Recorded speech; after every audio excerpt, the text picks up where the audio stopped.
Oui, direction Israël à présent, depuis nos studios à Jérusalem avec notre correspondant Daniel Haïk. Daniel, bonjour. Bonjour.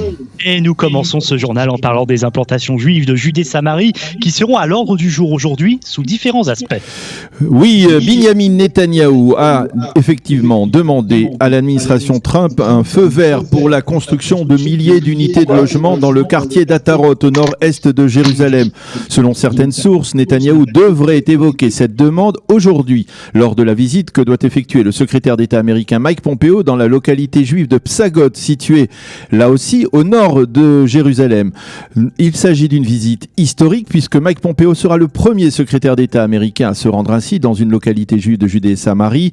À la présidence du Conseil à Jérusalem, on a refusé de réagir à cette information, mais les observateurs estiment qu'au cours des dernières semaines de son mandat, le président Trump pourrait accepter de faire des gestes marquants en direction d'Israël. Ce pourrait être donc la validation de la construction d'unités de logement, ou encore la reconnaissance de la souveraineté israélienne sur la vallée du Jourdain. Enfin, selon certaines rumeurs, il est possible que le président Trump accorde à Jonathan Pollard, le célèbre espion israélo-américain, une réduction de sa période de liberté surveillée, l'autorise à s'envoler très rapidement vers Israël, un geste qui aurait incontestablement un impact majeur auprès de la population israélienne.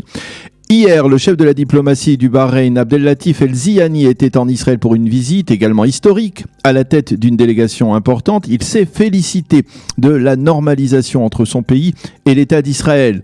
Ce sera une paix chaleureuse, a-t-il déclaré, tout en appelant à une relance du processus de paix avec les Palestiniens. Mike Pompeo lui a émis l'espoir qu'il y aura plus prochainement d'autres accords de normalisation entre Israël et les pays arabes.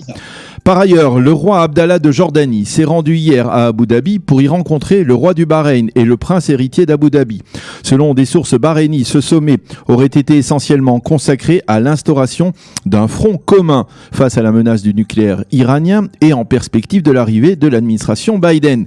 Une menace iranienne qui se précise puisque l'AIEA a reconnu que Téhéran continuait à violer l'accord de Vienne, en particulier en introduisant du gaz dans ses nouvelles centrifugeuses dans la centrale nucléaire de Natanz.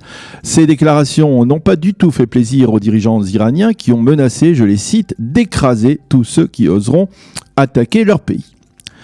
En politique intérieure, le ministre de la Défense et leader du parti bleu-blanc Benny Gantz a l'intention de nommer une commission d'enquête dans le dossier des sous-marins allemands qui est justement de son ressort. Cependant, il ne prendra une décision définitive à ce sujet qu'après avoir obtenu le feu vert du conseiller juridique du gouvernement Avichai Mendelblit.